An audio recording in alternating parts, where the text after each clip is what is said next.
du monde d'enduro 1997, remporté par Stéphane Peter Hansel. Depuis, il a dominé pour la 6e fois le rallye Paris-Dakar 1998, établissant un nouveau record de victoire. Stéphane Peter Hansel entre définitivement dans la légende du sport.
Alors je suis né le 6 août 65 à Vesoul, une petite ville de Haute-Saône, Franche-Comté précisément.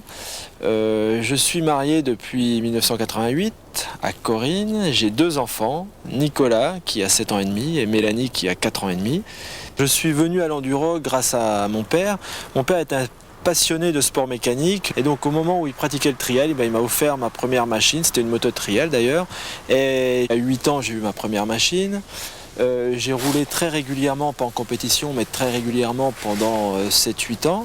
Et donc je crois que c'est l'expérience acquise très jeune qui m'a permis d'être rapide assez tôt dans ma carrière, c'est-à-dire avoir un titre de champion de France à 18 ans et ensuite enchaîner les victoires. Je crois que c'est surtout le fait d'avoir commencé très tôt et puis bien analyser les difficultés de l'enduro. Vous savez, l'enduro, c'est une discipline qui demande de bons réflexes, anticiper sur les difficultés, bien gérer la mécanique et la fatigue du pilote.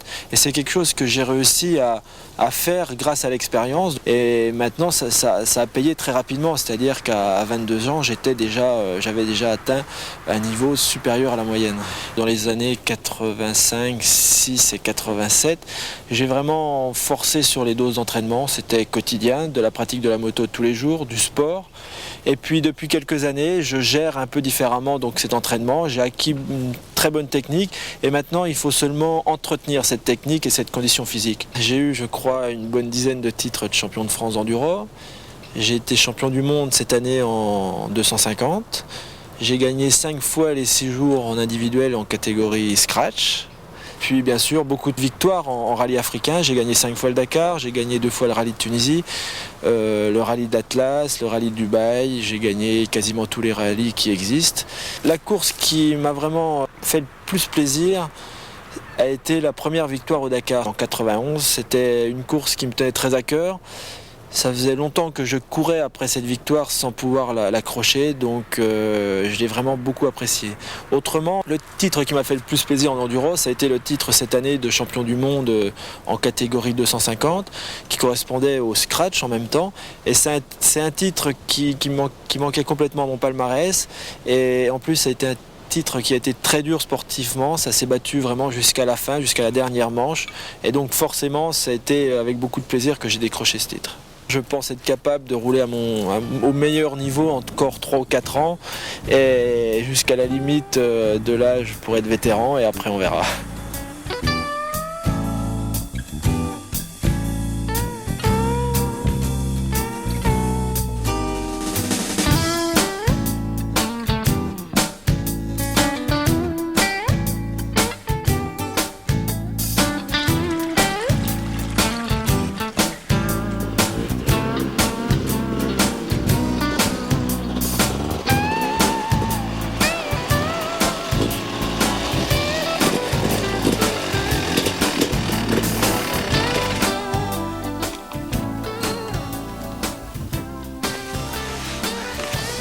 Bonjour, nous sommes ici en Auvergne, plus particulièrement dans la région de Brioude, au lieu de l'enduro français. Vous pratiquez ou vous voulez pratiquer cette discipline. Grâce à cette cassette, je vais essayer de vous initier à la technique. Pour présenter ce film, j'ai choisi la 250 WR Yamaha, la moto avec laquelle j'étais champion du monde en 1997. Maintenant, on y va.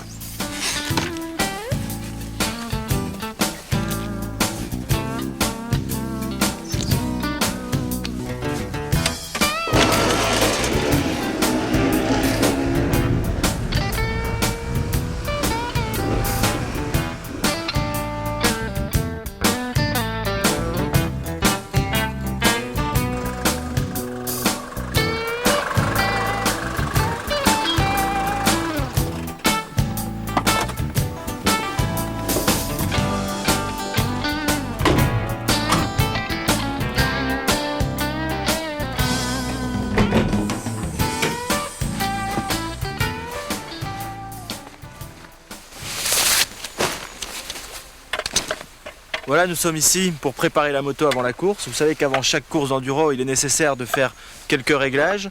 Des réglages de suspension, de carburation, de position du corps sur la machine.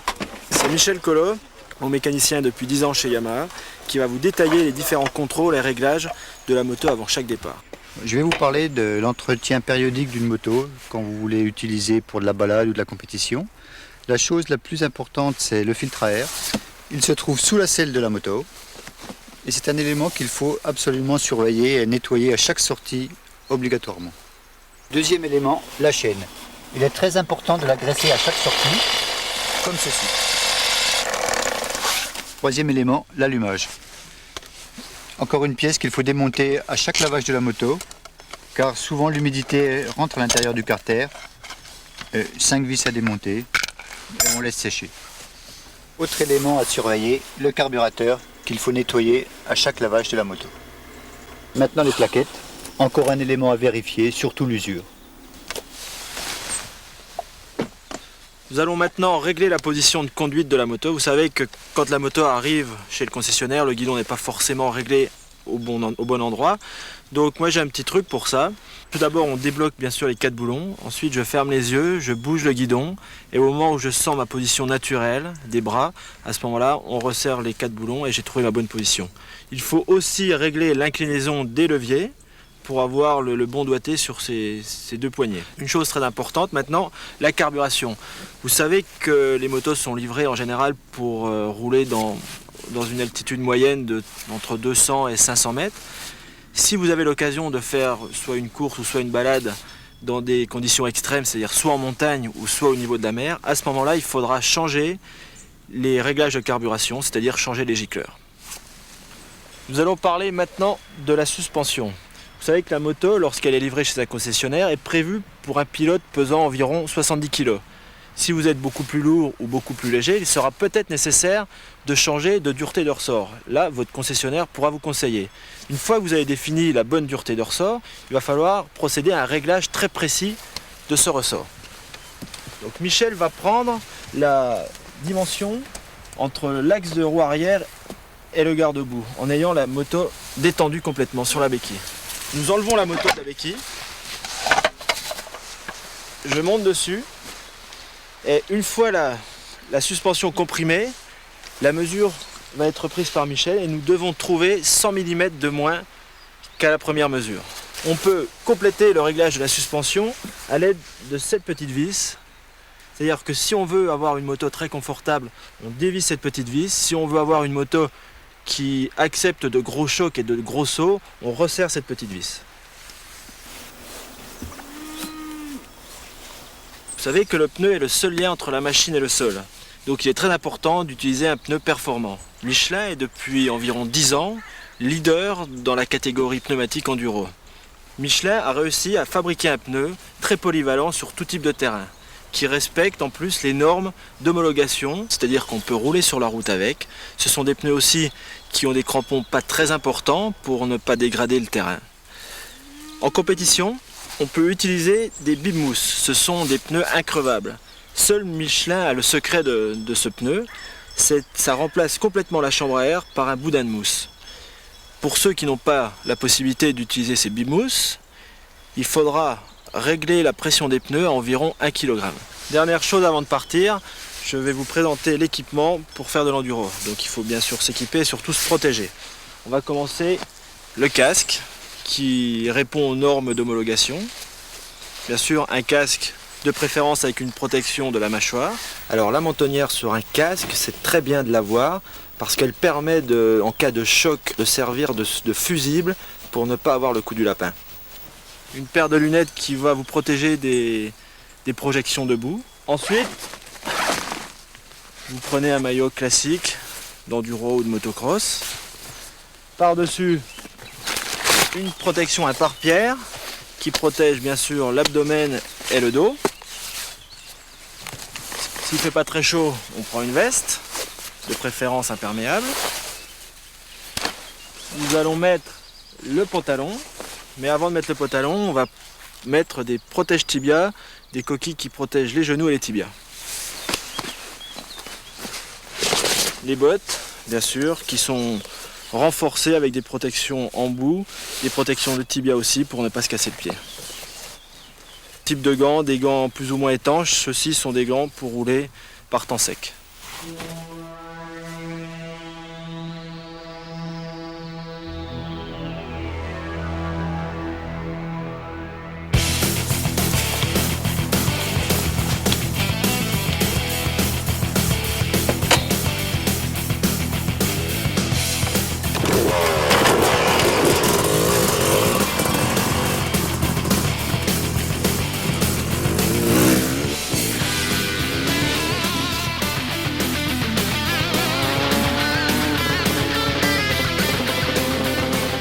On va parler un petit peu de la position de base d'enduro, c'est-à-dire dans des liaisons très faciles. C'est surtout un moment où il faut se reposer. Donc à ce moment-là, on pilote plutôt assis, les bras très décontractés et surtout en regardant très loin. Sur des chemins plus chaotiques et plus techniques, on va complètement changer la position. On restera à ce moment-là debout sur les repose-pieds. On va se servir des jambes et des bras comme amortisseurs pour absorber les difficultés et on aura un regard très lointain pour anticiper sur les difficultés à venir.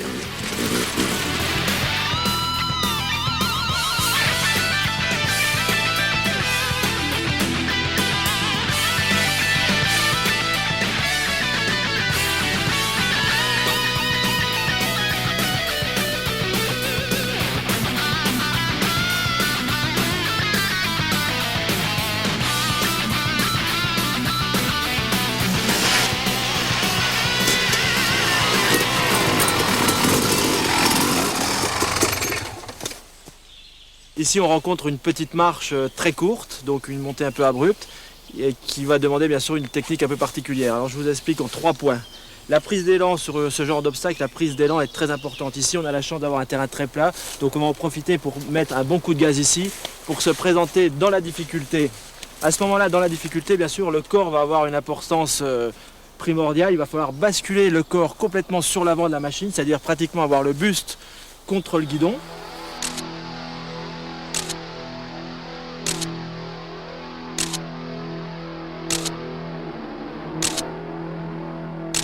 On fait cette partie de la marche avec les gaz quasiment coupés puisqu'on va monter pratiquement sur l'inertie du moteur.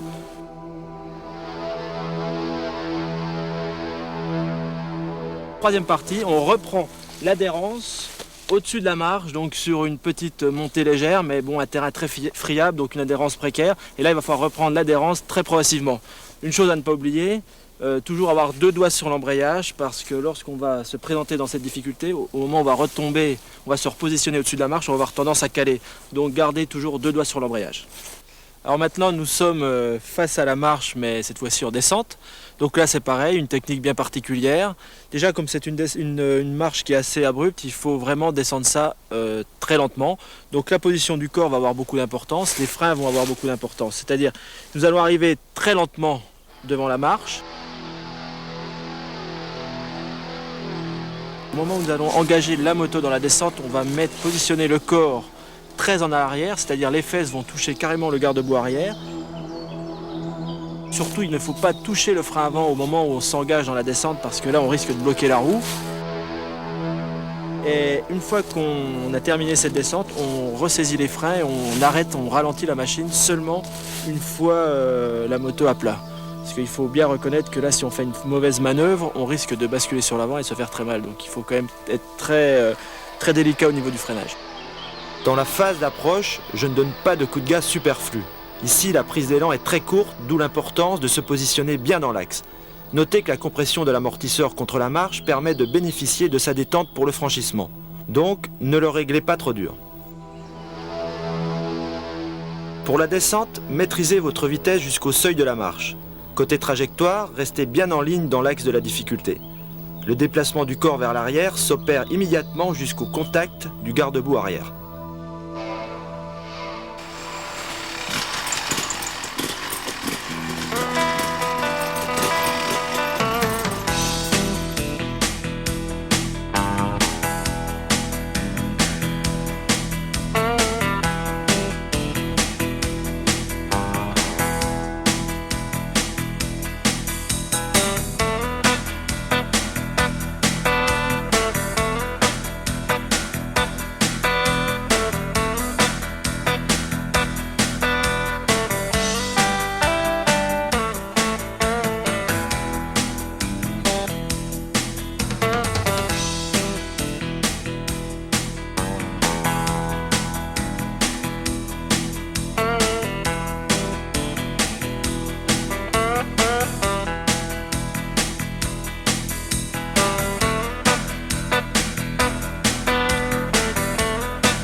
Voilà, nous sommes dans une difficulté typique de l'enduro.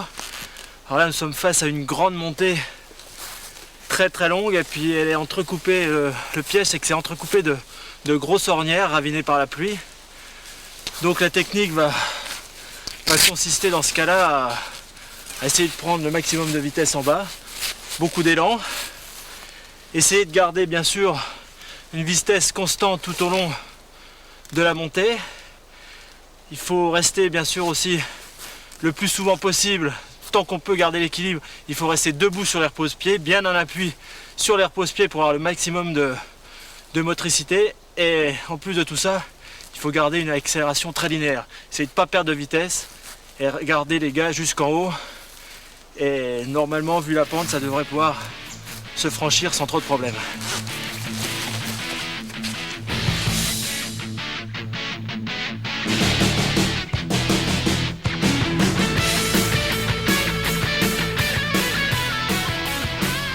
Gérez votre vitesse et votre prise d'élan. Pas de coups de gaz exagérés, mais des accélérations maintenues le plus longtemps possible.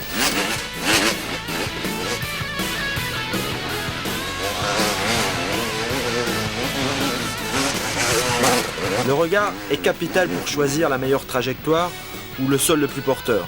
Ne restez pas le nez collé sur la roue avant.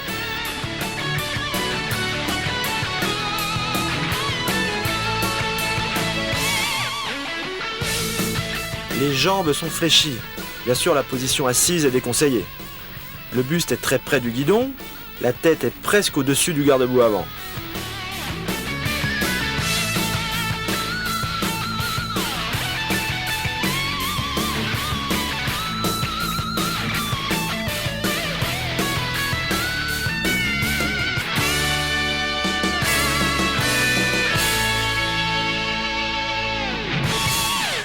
Quand vous êtes bloqué dans la pente, la première technique consiste à se tenir en aval de la machine, de la faire pivoter, puis de repartir dans la descente.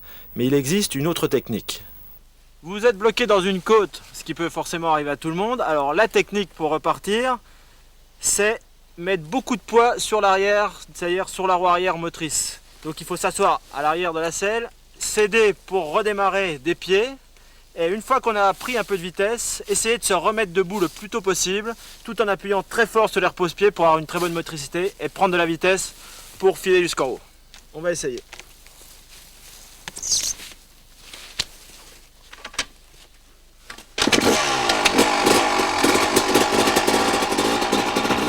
Très rapidement, vous devez retrouver l'équilibre. Et là, les pieds sur les repose-pieds sont indispensables pour augmenter l'adhérence du pneu arrière.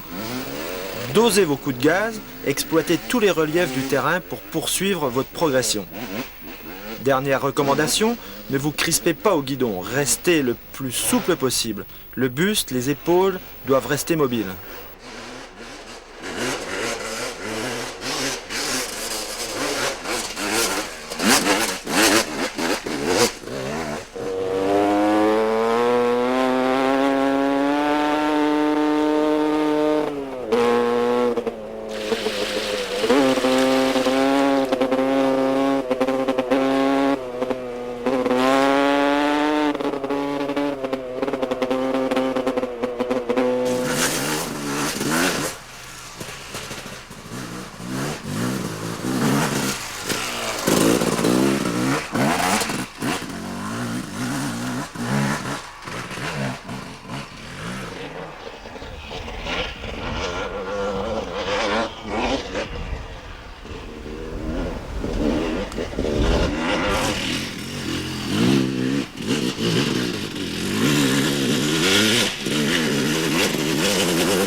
Voilà, nous sommes maintenant devant une montée très courte mais très raide. Celle-ci a une particularité, il y a une grosse ornière juste à l'entrée. Il faut surtout regarder très loin pour éviter ce piège et ensuite profiter de cette descente pour mettre un bon coup de gaz et avoir un bon élan jusqu'en haut. Il va falloir bien sûr appuyer très fort sur les repose-pieds pour avoir beaucoup de motricité et avoir quasiment le buste contre le guidon.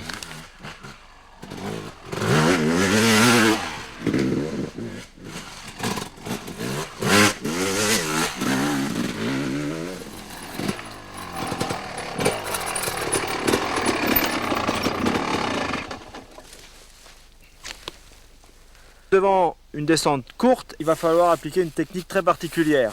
Donc ici, la technique consiste à bien doser son freinage, surtout de la roue avant, parce que si on bloque la roue avant en descendant, on risque de chuter. Il faut aussi doser très bien le freinage de l'arrière, parce que si on freine trop fort, on risque de caler. Et en plus de tout ça, il va falloir répartir son corps très à l'arrière de la machine, c'est-à-dire pratiquement avoir les fesses sur le garde-boue arrière. Et de cette façon, tout doit bien se passer.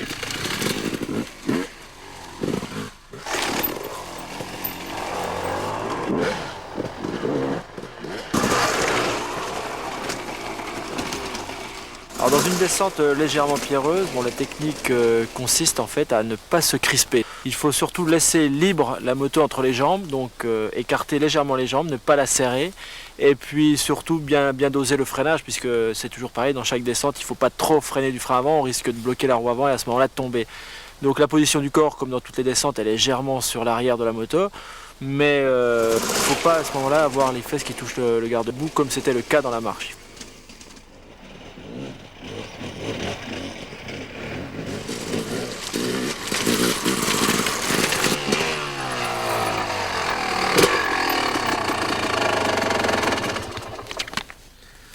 Nous sommes face à une très longue descente, très raide aussi.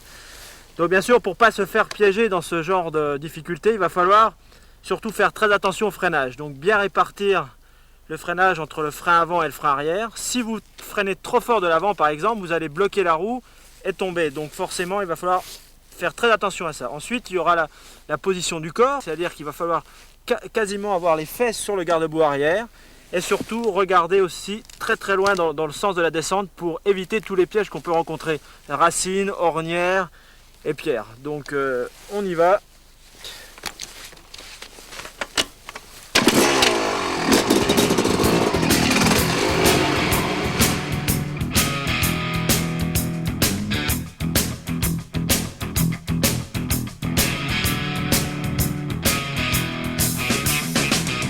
Dans cette descente très rapide, je me contente de diriger ma WR au guidon, avec les jambes plus ou moins serrées.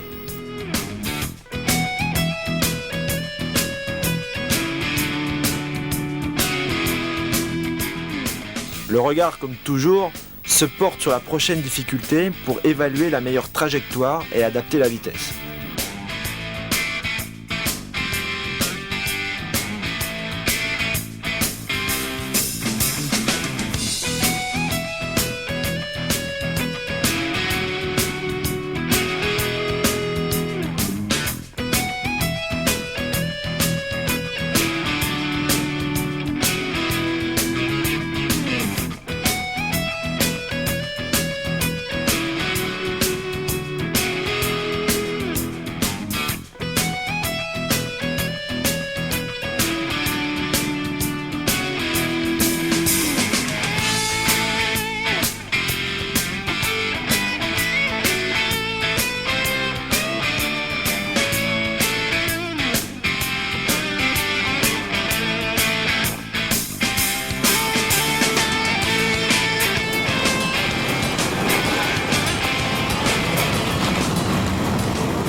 Alors voilà, nous sommes à un contrôle horaire d'enduro. C'est une partie très compliquée de l'enduro. Le règlement est assez délicat dans ce domaine. Donc le contrôle horaire d'enduro, c'est là que se passe le ravitaillement, l'assistance. Il faut savoir que le mécanicien a le droit, lui, de s'occuper de l'essence, de niveau d'huile, du niveau d'eau dans la moto. Mais par contre, à aucun moment, il a le droit d'intervenir sur la machine. C'est-à-dire que les moindres problèmes techniques doivent être réparés par le pilote. Changement de filtre à air, une petite pièce cassée, le pilote doit lui-même faire la mécanique. Au moment où on fait de l'assistance technique, le pilote en général se sert de ce moment pour se ravitailler, donc des boissons, de l'eau, des pâtes de fruits, des barres chocolatées, des choses comme ça. Donc ça, il faut faire à chaque contrôle horaire. Parce qu'il faut savoir aussi que l'enduro dure environ 8 heures de moto par jour, et donc on est obligé de se nourrir correctement tout au long de la journée. La zone d'entrée dans ce point d'assistance est matérialisée par 2 drapeaux blancs. Ensuite, il y a la zone du contrôle horaire, la zone de pointage, qui est, elle, matérialisée par des drapeaux jaunes. Stéphane, 30 secondes.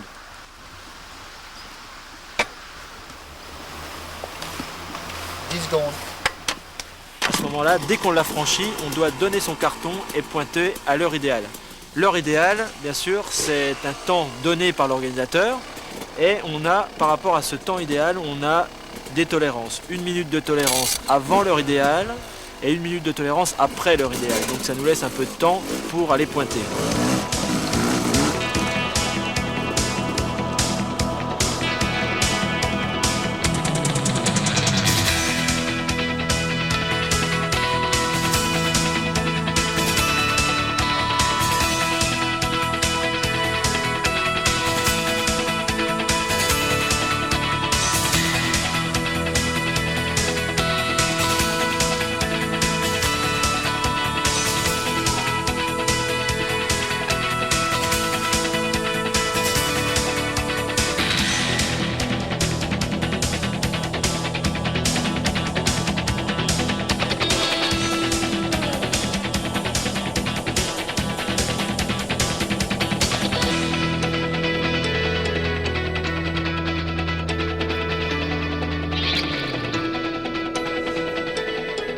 Voilà un enchaînement de courbes sympas. Notez que le contrôle s'effectue debout. La force de l'appui sur les repose-pieds est déterminante. Les genoux serrent le réservoir, le buste bien droit se déplace plus ou moins vers l'avant, les bras sont très souples. Ces mouvements et déplacements du corps sont coordonnés avec les accélérations. Pour un contrôle parfait, toutes les commandes, levier, pédales, doivent être bien réglées.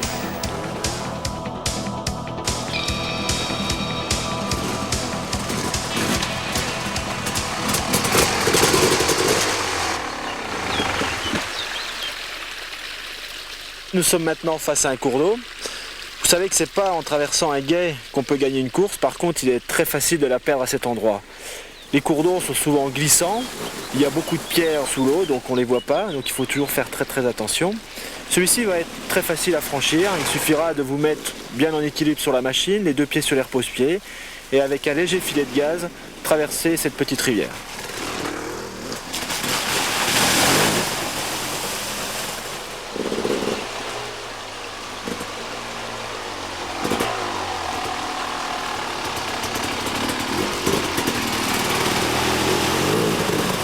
Face à un gué plus profond mais très propre, vous avez la possibilité de le traverser avec les pieds relevés pour ne pas être mouillé toute la journée.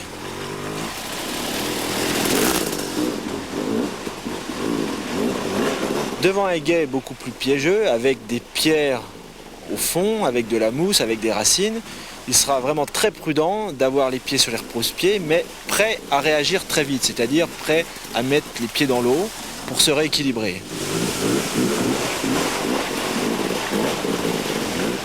Dans des cas encore plus délicats, avec du courant, de la profondeur, à ce moment-là, il sera encore mieux de descendre de la machine et de traverser le gué à côté de la machine.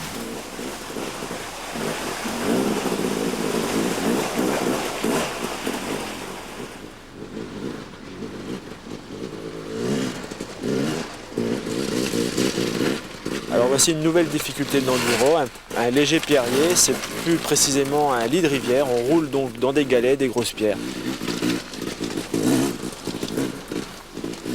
La technique consiste pour ce pierrier en fait à rouler debout bien sûr, en ayant le regard très loin pour repérer justement les pierres qui sont plus grosses les unes que les autres. Et surtout ne pas serrer la machine entre les jambes très fort, il faut plutôt écarter les jambes et puis surtout avoir une accélération très linéaire, ne pas donner de coups de gaz brusques et normalement avec cette technique tout se passe très bien.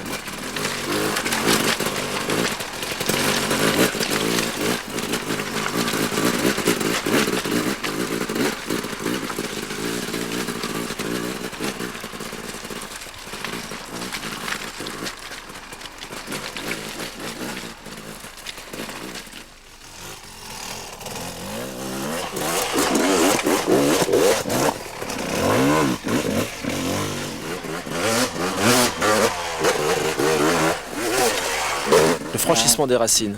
Il est impératif bien sûr d'arriver avec une certaine vitesse, donc pour passer cette difficulté avec l'inertie et l'élan.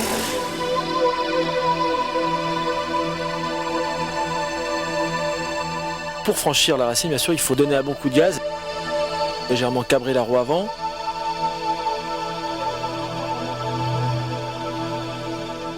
Au moment où la deuxième roue, la roue arrière, va taper dans ses racines, bien sûr, il faut donner une impulsion avec le corps pour basculer tout le poids vers l'avant. Et ensuite, il ne reste plus qu'à reprendre la motricité et l'adhérence derrière la difficulté pour terminer la montée.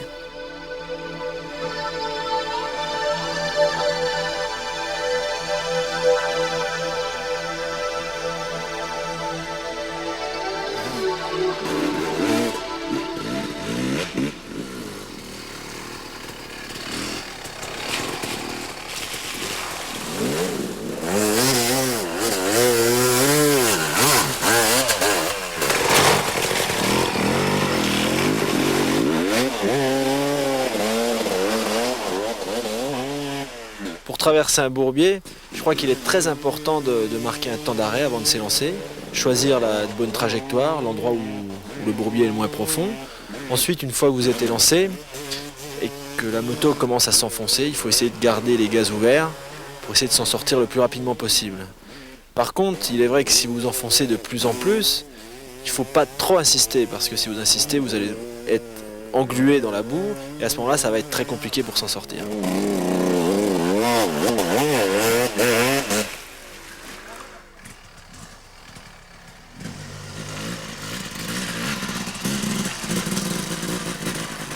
Une nouvelle difficulté de l'enduro, le dévers, les longs dévers assez accentués.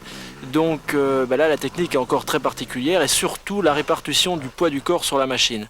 Il faut en fait sortir légèrement le corps vers l'aval et avec ce mouvement, appuyer très fort sur leur repose-pied extérieur, c'est-à-dire du côté aval. Et bien sûr, avec les gaz, avoir une accélération très linéaire, parce que lorsqu'on est dans un dévers, si on met un coup de gaz très brusque, on va avoir l'arrière qui va glisser dans le trou, et donc là on ne pourra plus se récupérer. Donc une accélération très linéaire, un filet de gaz.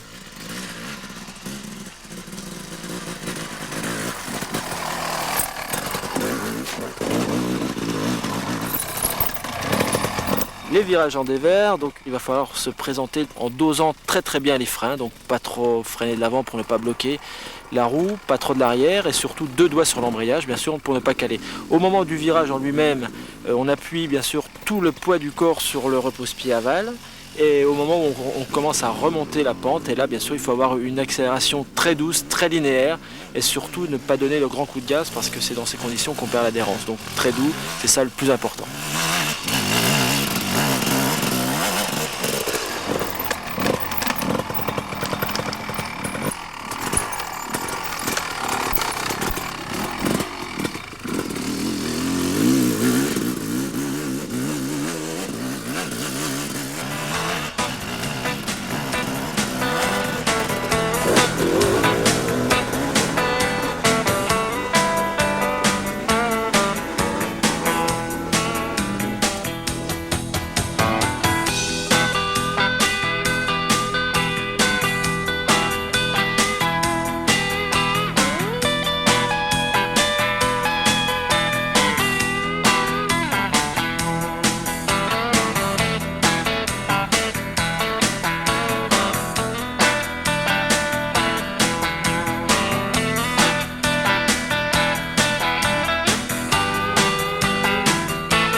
Nous sommes devant une spéciale banderolée. Vous savez que dans l'enduro moderne, le classement se fait quasiment à chaque fois dans les spéciales. Pour être rapide, une bonne reconnaissance est nécessaire. En règle générale, je fais 3 fois le parcours à pied pour bien le mémoriser. Je regarde toujours bien sûr la difficulté qu'il y a devant moi, c'est-à-dire 5 mètres devant, mais aussi très loin, pour essayer d'anticiper sur le prochain obstacle. Il est aussi très important de marcher à l'endroit où on va rouler pendant la compétition. Par moment, si des difficultés vous gênent, à ce moment-là, il sera nécessaire aussi de s'arrêter, de réfléchir, de voir les différentes possibilités. Avant chaque départ de spécial, je m'arrête et je me concentre environ 20 ou 30 secondes. Et j'ai aussi quelques manies, comme le fait de dégorger la machine et puis de vérifier plusieurs fois d'affilée si l'essence est bien ouverte sur le moteur.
dans une spéciale d'enduro, il y a beaucoup de virages. Il n'est pas rare d'en trouver plus d'une centaine. Ils sont tous différents les uns des autres. Il est donc très important de savoir bien les négocier. Le passage d'un virage se décompose en 3 parties. Tout d'abord le freinage. La position du corps sera à ce moment-là debout. Les pieds bien en appui sur les repose-pieds, les coudes légèrement écartés. Et on va essayer de répartir le freinage suivant l'adhérence. C'est-à-dire que si le terrain est glissant, on freinera un peu moins du frein avant pour ne pas glisser.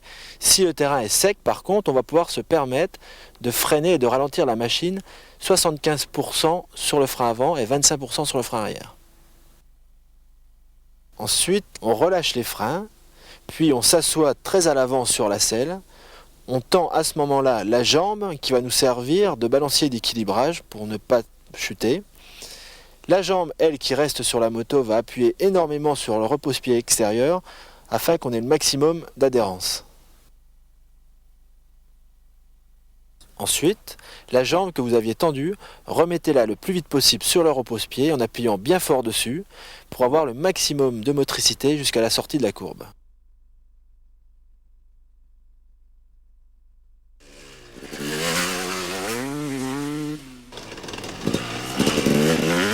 Nous sommes face à un virage en dévers et en plus la particularité c'est qu'il est légèrement en descente.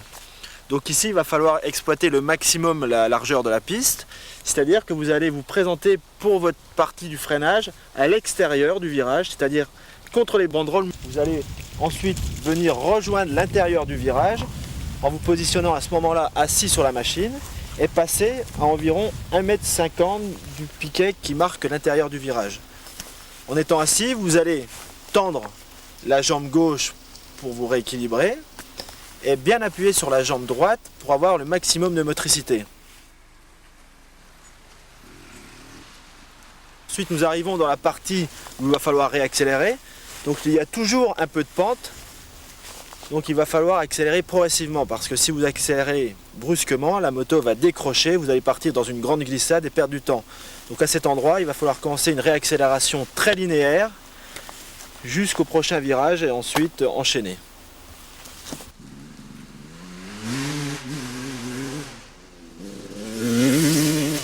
Devant une légère courbe. Alors ici, vous allez vous présenter en étant debout sur la moto. À l'endroit du passage de la courbe, vous allez rester debout, mais surtout être très en appui sur les jambes. Vous pourrez même à un certain moment freiner légèrement du frein arrière pour essayer de stabiliser la machine et éviter qu'elle parte dans une longue glissade.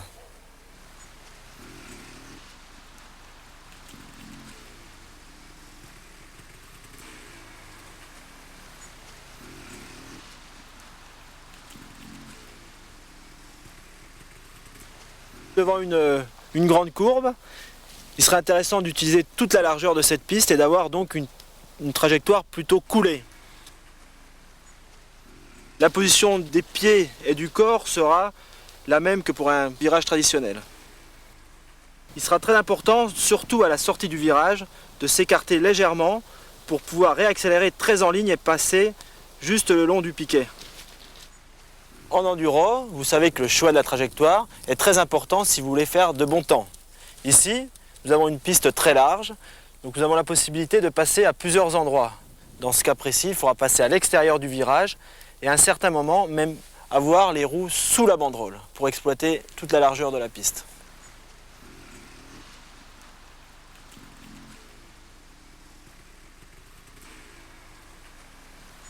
En règle générale, un saut se prend en 3 parties. Premièrement, la prise d'élan. Ça se fait debout sur les repose-pieds, bien en appui. L'appel du saut, à ce moment-là, vous mettez un bon coup de gaz pour rééquilibrer la machine. La seconde partie va être le moment où vous êtes en l'air. Grâce au corps, vous allez essayer de rééquilibrer la machine pour ne pas qu'elle pique de l'avant. Et la troisième partie va être la réception, où là, vous allez vous servir de vos jambes comme un amortisseur pour bien vous réceptionner en douceur.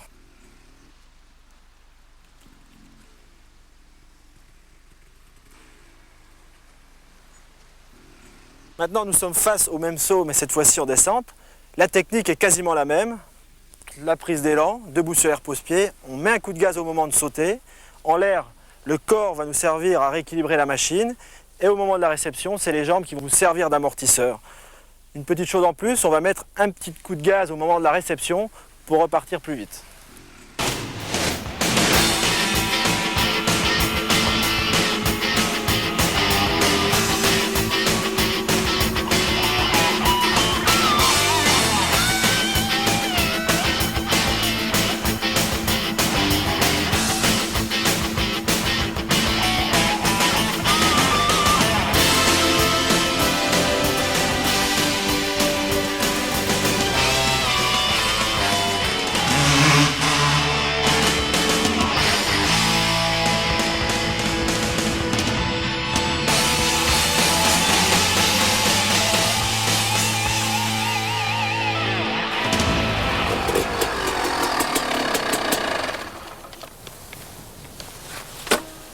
Et bien voilà, on va se quitter. J'espère que grâce à cette cassette, vous pourrez profiter encore plus pleinement des plaisirs de l'enduro au guidon de votre Yamaha. Juste un dernier petit conseil, surtout respectez la nature.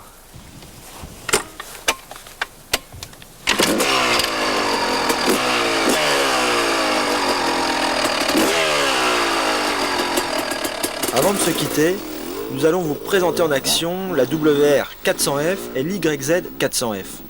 Vous allez aussi découvrir la gamme tout-terrain Yamaha au grand complet avec les 3 nouveautés 98.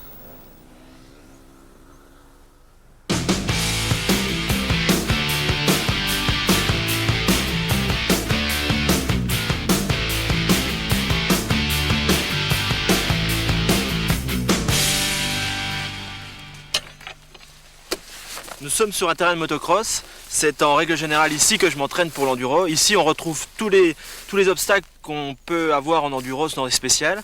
Donc c'est vraiment la meilleure base qu'on puisse trouver pour un entraînement. Je pars maintenant avec la nouvelle 400 YZF 4 temps.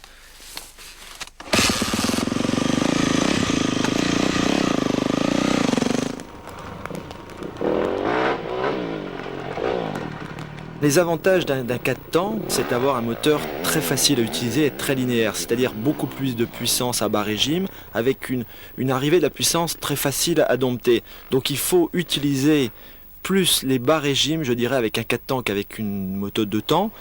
Et donc il faut changer un peu son pilotage, mais c'est vrai que moi j'avais un pilotage plutôt coulé, et donc ça correspond parfaitement à l'utilisation du 4 temps.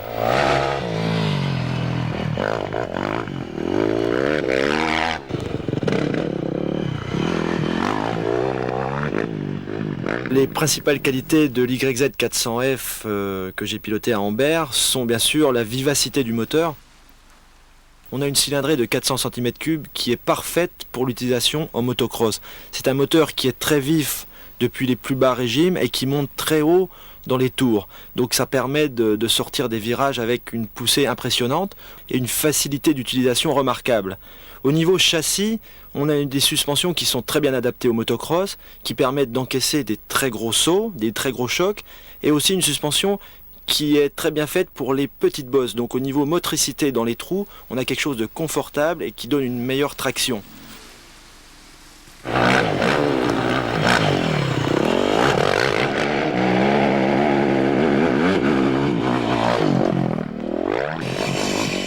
Pour moi qui suis un pilote confirmé, j'ai plus de plaisir à rouler avec la moto de série qui me paraît mieux adaptée et plus facile que la moto d'usine qui est vraiment trop performante.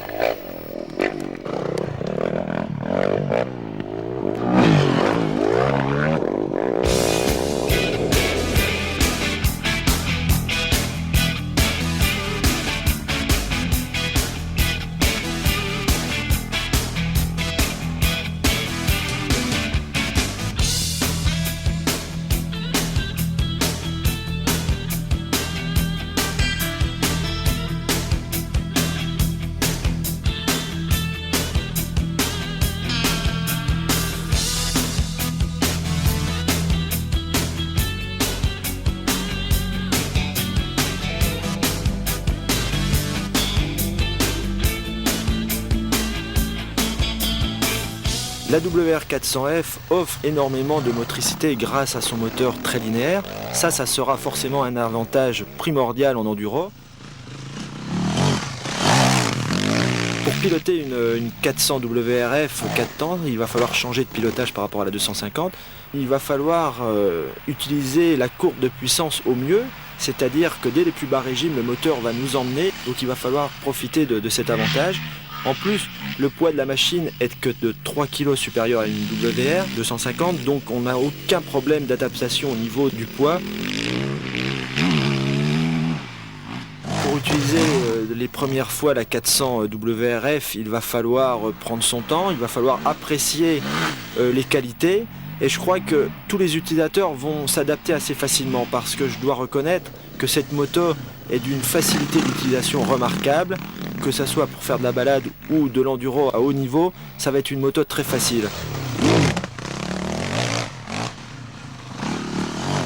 Comme je vous le disais, il faut respecter la nature, mais surtout respecter les autres. Et n'oubliez pas vos obligations légales. Assurance Moto Verte est mon partenaire depuis plusieurs saisons. Franck Allard nous donne quelques conseils avisés pour rouler en toute tranquillité. Alors effectivement, en utilisation de la moto enduro-balade, on pourrait peut-être penser que n'utilisant que des chemins privés et des voies non revêtues de goudron ou de bitume, on pourrait se dispenser de l'assurance. Eh bien pas du tout. La loi française vous fait obligation de vous assurer contre les accidents causés aux tiers. Au passage, je vous conseillerais de prendre une protection juridique qui n'est pas chère du tout. Et vous aurez ainsi toute la couverture nécessaire pour pouvoir circuler et vous balader avec votre moto. Ce qu'il faut savoir, c'est que cette assurance coûte entre 700 et 800 francs par an. Alors pour la pratique de la compétition en enduro, on pourrait penser là aussi qu'il n'est pas utile de souscrire une assurance vu que l'organisateur a lui-même souscrit une assurance pour couvrir l'ensemble des compétiteurs. Eh bien, point du tout, puisque vous le savez comme moi, qu'au cours d'un enduro, malheureusement, il y a parfois des aléas. Il faut revenir et abandonner et retrouver son assistance. Et dans ces conditions-là, utiliser les voies publiques. Dans l'un ou l'autre cas, enduro-balade, enduro-compétition, il est indispensable et obligatoire, avant de mettre les pieds sur votre nouvelle moto, de passer chez votre assureur, de vous mettre en règle. C'est une précaution, mais aussi une obligation.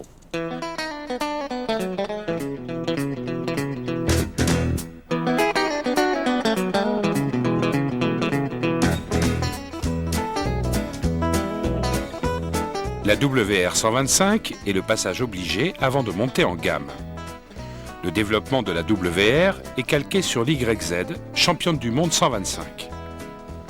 Autant dire que le potentiel est considérable, 39 chevaux à 11 000 tours minute, 2,6 mètres-kg à 10 500 tours minute.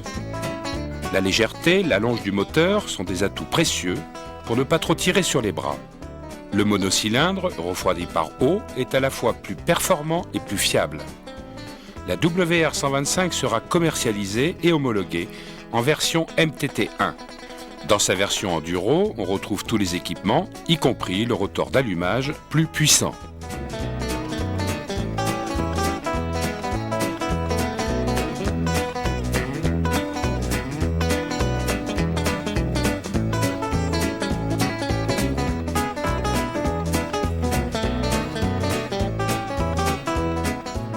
Championne du monde en titre, la WR 250Z reprend toutes les évolutions techniques de l'YZ 250-98. Plus de puissance, plus de confort et un moteur toujours très exploitable sur les régimes intermédiaires. Côté châssis, l'architecture du cadre comme la géométrie de direction sont modifiées afin d'offrir une rigidité et une maniabilité accrues. Tous les composants internes de la fourche modifiés offrent désormais une progressivité et un amortissement beaucoup mieux filtré. Le combiné arrière bénéficie d'un plus grand débattement et devient moins sensible à l'échauffement. Le rapport de basculeur est totalement modifié afin d'accroître sa progressivité. Admission, échappement, cylindre, culasse, piston, embiellage pour la puissance s'associe à une valve YPVS encore plus efficace à bas et à mi-régime. Naturellement, les rapports de transmission primaire et secondaire sont spécifiques. La championne du monde, aux mains de Stefan Peter Hansel, s'améliore encore.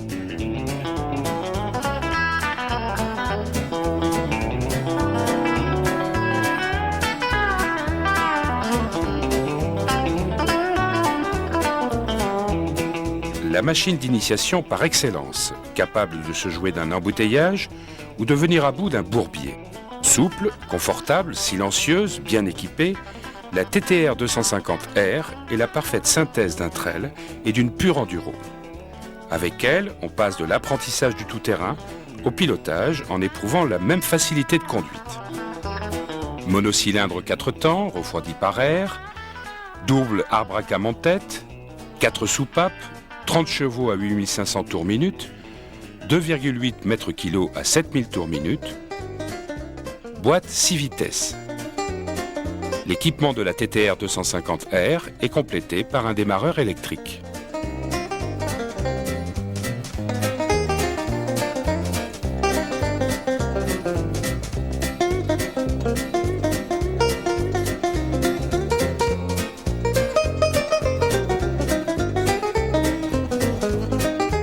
Avec la TTR, Yamaha revient aux sources du trail résolument tourné vers une utilisation piste, enduro et rallye africain. Partie cycle, moteur et équipement périphérique se mettent au diapason de cette nouvelle définition. Dans cette optique, la TT600R est plus légère, plus agile et bénéficie de nouvelles suspensions. Fourche Paoli et combiné Öhlins réglable. Le moteur est dérivé de celui de la XT, 30 mm moins large et allégé. Il est aussi plus puissant. Notez l'emplacement du réservoir d'huile autour du cadre, la boucle arrière démontable ou l'accès rapide au volumineux filtre à air de 8 litres. L'échappement est assuré par un magnifique silencieux Termignoni. Au chapitre des spécifications techniques sont à noter un étagement de boîte différent, le bras oscillant aluminium, un réglage de tension de chaîne poussé et un sabot inférieur en aluminium.